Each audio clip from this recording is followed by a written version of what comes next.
10 feet under a staircase inside the Tower of London, a workman's shovel hits wood. It's 1674. The tower is being renovated, and a crew has been sent to clear the old stone stairs near the White Tower. Nobody is looking for anything in particular. Then the box comes up out of the rubble, and inside it are bones. Small ones. 2 skeletons, tangled together, buried where no one should have been buried at all. Word reaches the king. Charles II orders the remains gathered into an urn and sealed inside Westminster Abbey, under an inscription that answers a 200-year-old question with total confidence. It names them Edward V and his brother Richard, Duke of York. The princes in the tower. No one has ever proven that inscription true. Almost 2 centuries earlier, 2 boys walked into the most secure fortress in England and never walked back out. What happened to them destroyed one king's reputation, built another king's dynasty, and left behind a mystery that modern forensic science still isn't allowed to solve. Because those bones in Westminster Abbey, the ones everyone assumes are the answer, have never been properly tested. Not once, not with anything approaching modern methods. So before we accept the story everyone thinks they already know, it's worth asking what we can actually prove and what we've simply agreed to believe. Here's the version passed down through 5 centuries of plays, paintings, and popular history. On the 9th of April, 1483, King Edward IV dies suddenly, leaving the throne to his 12-year-old son. That son becomes Edward V, and under English law, he's king from the moment his father dies. He doesn't need a coronation to hold the title. He just needs to survive long enough to be crowned. His uncle, Richard, Duke of Gloucester, is named Lord Protector and moves fast. He intercepts the new king's travelling party, arrests the boy's Woodville relatives and guardians, and brings Edward into London alone. The boy is lodged in the Tower to await his coronation. Not unusual at the time, since the Tower was still a royal residence as much as a prison. Then his 9-year-old brother, Richard of Shrewsbury, is pulled out of sanctuary at Westminster to join him, supposedly for company, supposedly temporary. What follows is a slow unraveling. The coronation is delayed again and again. A former ally, William Hastings, is dragged out of a council meeting and beheaded without trial. And then comes the claim that reshapes everything, that Edward IV's marriage was never legally valid, which makes both boys illegitimate and unfit to reign. Their uncle takes the throne as Richard III. Through that summer, sightings of the boys in the Tower grow rarer. Fewer servants, fewer glimpses through the windows, and then nothing. By the autumn, rumors are already spreading that they're dead. The story that took hold, first as whispers, later as recorded history, is that Richard had them murdered to secure his crown. Decades on, Thomas More would write the version everyone remembers. Richard's agent, Sir James Tyrrell, arranging for 2 men to smother the boys in their beds and bury them under a staircase. The same staircase, the story goes, where those bones turned up in 1674. It's a clean story. A tyrant, a motive, a hired killer, a confession. The trouble is, almost none of it can be independently verified. Start with what genuinely can't be argued away. Whoever killed the princes, if they were killed, did it inside a fortress that Richard's own government controlled. Their guards answered to him. Their household had been stripped down under his authority. A prolonged disappearance, a concealment, a killing, none of that happens without the cooperation or at least the silence of people who worked for the king. That doesn't prove Richard gave an order, but it makes an outside killer, acting alone, very hard to explain. Then there's motive, and it's not subtle. Declaring the boys illegitimate didn't make them harmless. It just changed the argument someone could use to put them back on the throne. Edward had already been publicly recognized as king before the illegitimacy claim surfaced. Plenty of his subjects weren't going to be talked out of that by a legal technicality. A living, breathing former king was a rallying point, and 1483 proved exactly how fast rebellion could organize against Richard. And here's the detail that does the most damage. Richard never produced them.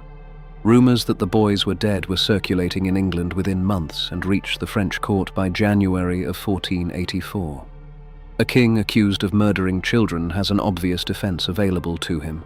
Walk them out onto a balcony, let people see them breathing. Richard never did it. Silence in a case like this is its own kind of evidence. When the Duke of Buckingham, Richard's closest ally during the takeover, turned on him and rebelled that October, Richard had another opening. If Buckingham had murdered the boys without his knowledge, this was the moment to say so publicly and clear his name. He didn't take it. Buckingham was executed for treason that November, and the princes were never mentioned as part of the charge. Which brings us to the centerpiece of the case, and it starts with an accusation older than most people assume. This wasn't invented by Shakespeare for dramatic effect.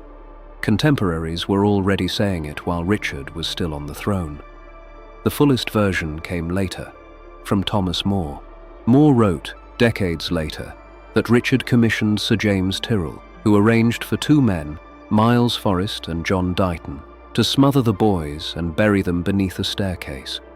For centuries, historians dismissed this as literary invention, a morality tale dressed up as history. But in 2021, historian Tim Thornton traced members of Miles Forrest's actual family into the same court circles More moved in. That doesn't confirm the murder. It does mean More wasn't simply inventing names out of thin air. Then in 2024, Thornton went further.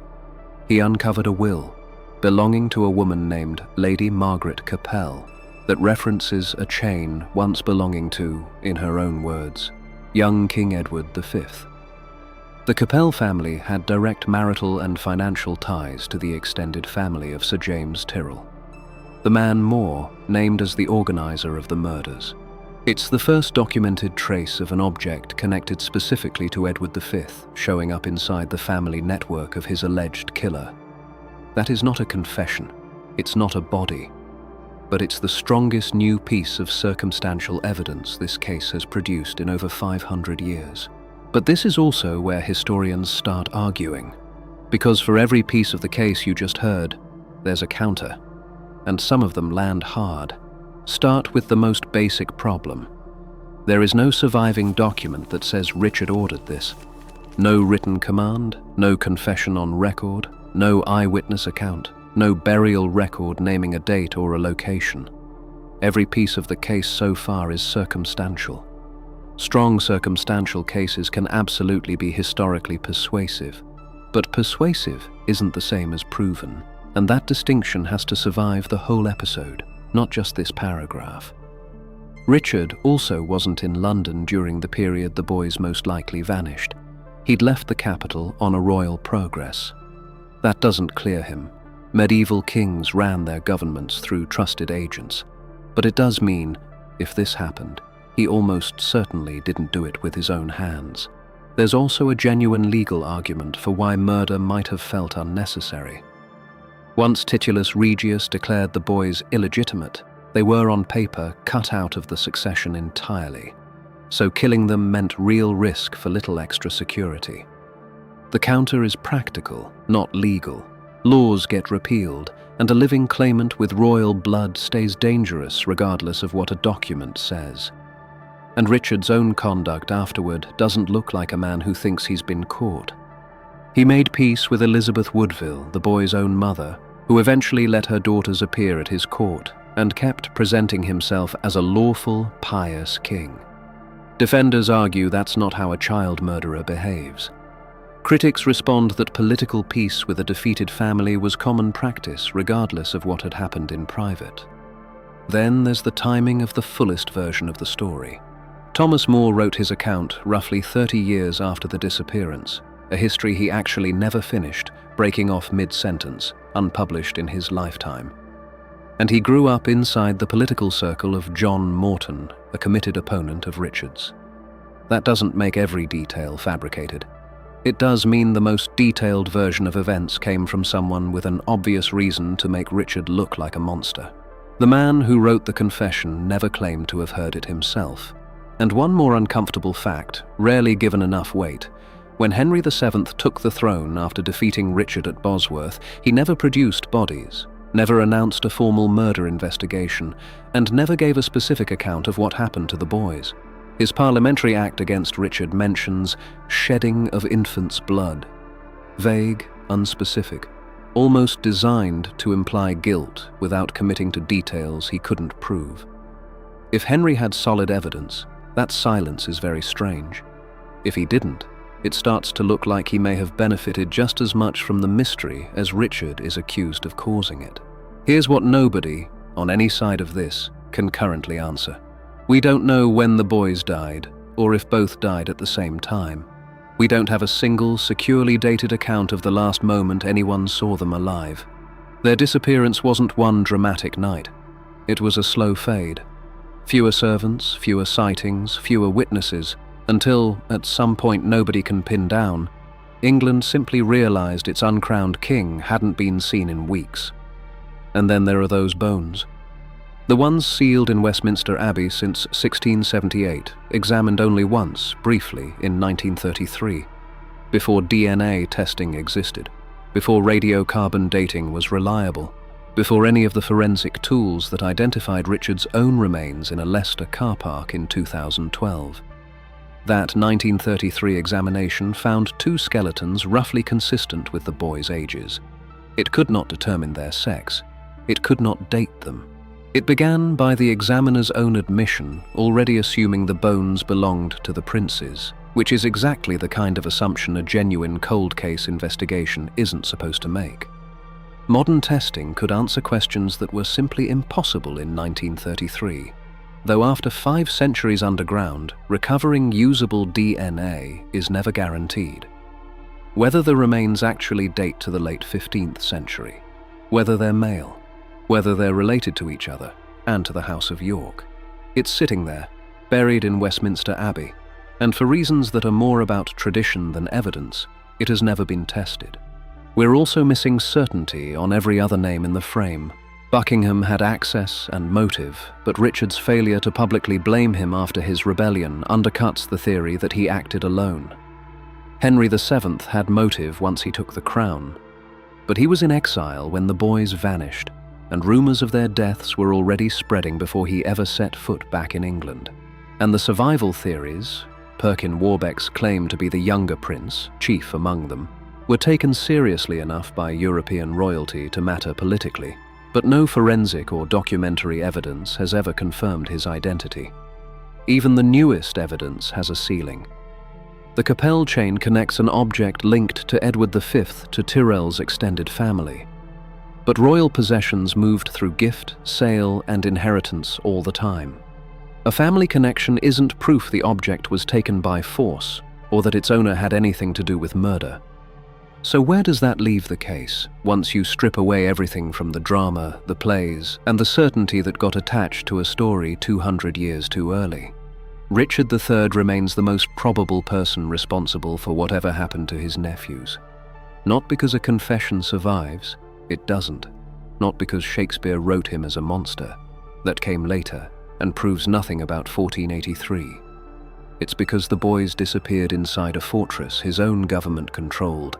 At the precise moment, their deaths would have solved his most dangerous political problem, and because he had every opportunity to end the rumors with a single public appearance and chose silence instead. But probability isn't proof, and a responsible investigation has to hold both of those at once. It's probable the boys were dead by late 1483.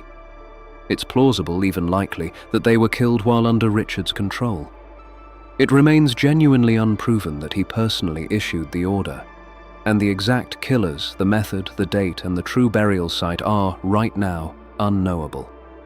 2 children's skeletons have been sitting in Westminster Abbey for over 3 centuries, sealed inside an inscription that claims a certainty no one has actually earned. Until someone is finally permitted to test them, properly, with the same science that identified Richard's own bones, the final chapter of this case stays exactly where it's been since the summer of 1483, somewhere between the silence of the Tower and the ambitions of everyone who survived it. For more forgotten cases, famous mysteries, and dark history, consider subscribing. Until next time.